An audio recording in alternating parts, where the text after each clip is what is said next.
All right, well, thanks for joining us again. I appreciate the subscriptions. I appreciate the comments from the last video we did. And the comment that we got primarily was, can you show us the sticks? Which a lot of people would call gift 8. I call it 8S. I combine the line gift, the straight and the curved lines.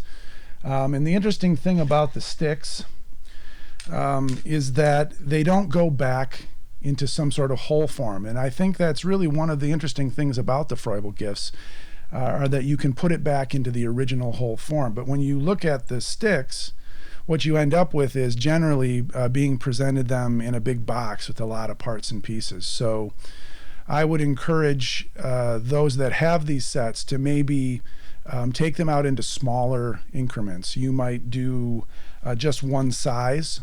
For instance, sort of one kind of way of avoiding that. So this is presenting one length of stick in a cylindrical form where you can kind of see how there are a lot of lines vertical that could divide up a cylinder form. So you could tie that into a gift 2 presentation. So this is an idea of something that you can do, but what it really involves is taking this larger set of various colors and lengths and separating them down, maybe giving children just one color, maybe giving them just one length, giving them a set number of pieces.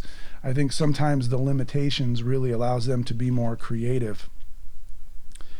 And it really brings up an idea that I think is probably the most important thing that you can take away from all of this, which is a lot of people buy this thinking it's a tool to teach something. And really it's an opportunity for children to explore. And I think in particular designers understand this. It doesn't really matter what material is in front of them, or whether it's clay or paint or some kind of sewing textile type thing. They're going to explore what the possibilities are. And I think the key here is to allow children, when you introduce these materials, not to try to move them quickly into some sort of instructive, purposeful activity, but to really allow them to experience what these are. Like, what do they sound like? What do they feel like? What do they smell like? What can you do with them? And as an anecdote, a few years ago when we were filming for the documentary, we were lucky enough to join Juanita Copley at the Montague School, that she was working with a class of children to try to accomplish the Common Core standards. And Juanita was part of the team that developed those. She actually literally wrote the book on early childhood mathematics, combining the NCTM, the National Council for Teachers of Mathematics, with the NAEYC, the National Association for the Education of Young Children, and bringing all of those standards together into a process. And now that she's retired, she's still going into the schools and working with young children to give them these hands-on materials so that they can experience and understand the standards that we want them to be able to reach. And she's using Froebel materials, specifically the sticks and the rings. So what was fascinating about that experience of being there was watching this class of children being given the same prompt and taking the same materials and solving that problem in each case a radically different way. So some of the children were staying very much in a linear form. Some of the children began to stack and moving into a 3D form. It's fascinating to see what's going on. And I think that's really the key, is these materials are an opportunity for an adult, a teacher, a parent to see where a child is at.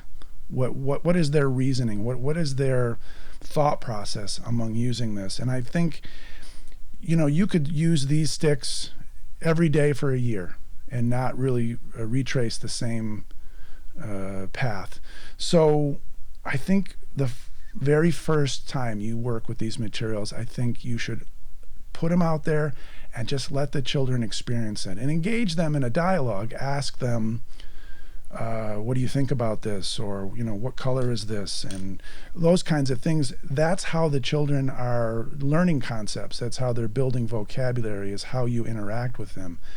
But rather to do it in an instructive, didactic way, really encourage them to tell you what they're seeing, what they're experiencing.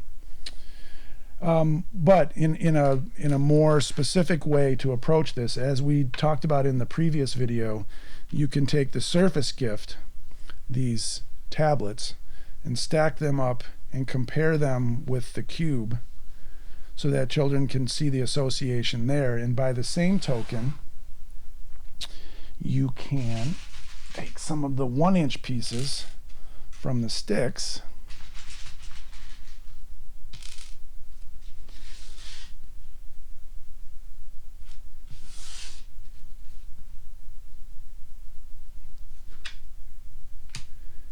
and again give them an understanding of the transition from the solid two-dimensional form to the line.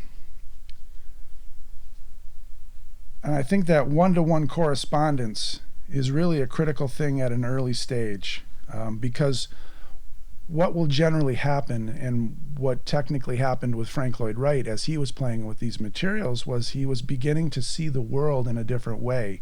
He was taking these geometric forms and he was beginning to see these forms out in the real world, in specifically architecture. And I think this is one of the reasons why Frank Lloyd Wright's mother chose Froebel, because she saw the connection between these kinds of materials and patterns and the architectural forms that she wanted her son to learn. So this is an interesting way to begin to transition from the Gift 7 into the Gift 8S in the sticks. So one of the questions we get often is, in working with a gift, how do I integrate this with the occupations? And in this particular case, with the lines, the Thinking with a Line series by Kathy Topel from Smith and Leila Gandini, they work a lot together on books for Davis Art. This particular book is available from Davis Art. I'll put some links in the description as well. And it's a really great activity because it's something that utilizes cardboard.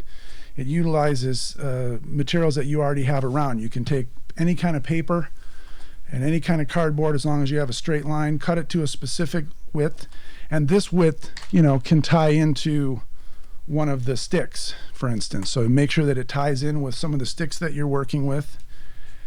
Take a little bit of tempera paint, have the kids dip the card into the paint, and at this point you're pad printing lines.